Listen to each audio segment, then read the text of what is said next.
வாக்கதிகாரத்தை பெற்றுத்தர வேண்டும், வாக்கு திருட்டை தடுக்க வேண்டும். 1947 நாம் சுதந்திரம் அடைந்தோம். ஆகஸ்ட் 15ஆம் நாள் சட்டத்தை இயற்றுவதற்காக மகாத்மா காந்தியடிகளுடைய வழிகாட்டுதல் ஜவஹர்லால் நேரு அவர்கள் டாக்டர் புரட்சியாளர் அம்பேத்கர் அவர்களை நியமித்தார்கள்.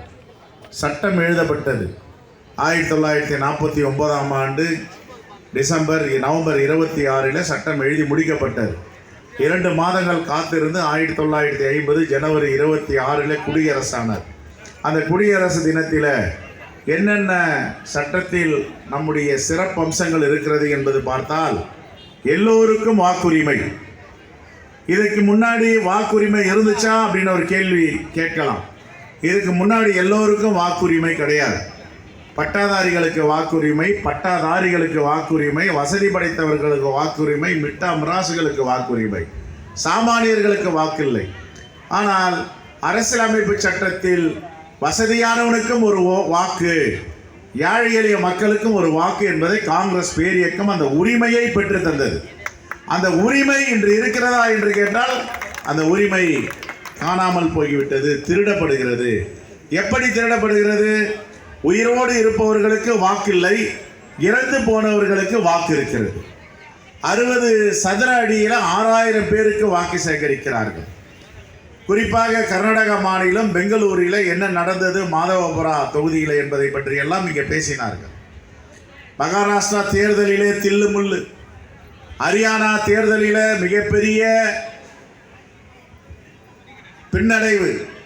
எப்படி காங்கிரஸிற்கு பின்னடைவு ஏற்பட்டது? 0.5% வாக்கில் வெற்றி வாய்ப்பை எழுந்திருக்கிறோம் என்றால், அங்கே தேர்தலில் இவர்கள் சித்து விளையாட்டை அரங்கேற்றி வெற்றி பெற்றிருக்கிறார்கள். டெல்லியில் தேர்தலில் வெற்றி பெற்றிருக்கிறார்கள். நாடாளுமன்றத்தில் 3வது முறை மெஜாரிட்டியான ஆட்சி அமைக்கவில்லை என்றாலும் சந்திரபாபு நாயுடு நிதிஷ்குமாருடைய ஆதரவோடு ஆட்சி அமைத்திருக்கிறார்கள். 400 இடங்களுக்கு மேல் வெற்றி பெறும் என்று சொன்னவர்களுக்கு மெஜாரிட்டியை கொடுக்கவில்லை இந்திய மக்கள்.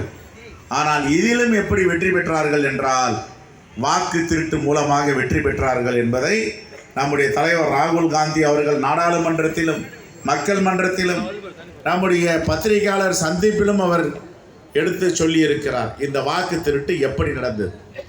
உயிரோடு இருப்பவர்களுக்கு வாக்கில்லை, இறந்து போனவர்களுக்கு வாக்கு.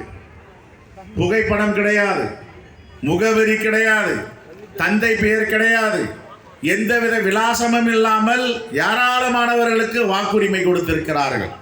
இந்த வாக்குரிமை பெற்றவர்கள், வாக்களித்தவர்கள்லாம் RSS பிஜேபியை சார்ந்தவர்கள். அண்டை மாநிலங்களிலிருந்து இறக்குமதி செய்து அவர்களுக்கு வாக்குரிமை கொடுத்து, அந்த மாநிலத்தில், அந்த கிராமத்தில், அந்த நகரத்தில் இருக்கின்ற அந்த மண்ணின் மைந்தர்களுடைய வாக்கை அகற்றிவிட்டு போலி வாக்குகளை கொடுத்து வெற்றி பெற்றிருக்கிறார்கள் என்று ஆதாரபூர்வமாக தலைவர் ராகுல் காந்தி அவர்கள் பத்திரிகையாளர் சந்திப்பில் எடுத்து சொன்னார். அதற்கு பிறகுதான் இந்தியா முழுவதும் நமக்காக குரல் கொடுப்பதற்கு ஒரு தலைவர் இருக்கிறார், நமக்காக ஒரு முகம் இருக்கிறது, நமக்காக ஒரு குரல் கொடுக்க தலைவர் இருக்கிறார் என்றால் அது தலைவர் ராகுல் காந்தி என்பதை இந்திய நாடு புரிந்து கொண்டிருக்கிறது.